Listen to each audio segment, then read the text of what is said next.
গৌৰৱ Gogoi Pakistani agent, purely Pakistani agent. আৰু মই কোৱা কাৰণে সাহস আছে যদি মোৰ ওপৰত ডিফামেশ্যন কেছটো দিয়ক। He is a pure Pakistan agent. মোৰ লগত যিমান তথ্য আছে মই যিদিনাখন আপোনালোকক দিম সিদিনাখন আপোনালোকে গম পাব he is a 100% Pakistani agent. He has been planted by foreign power in the state of India, in our country. He is a planted person. আৰু তাৰ উপযুক্ত প্ৰমাণ লৈ মই কথাটো কৈছো।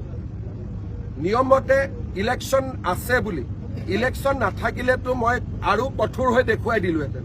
কিন্তু ইলেকশ্যন আছে, কিবা এটা কৰিলে মানুহে ক'ব যে পলিটিকেল কাৰণত কৰিলে।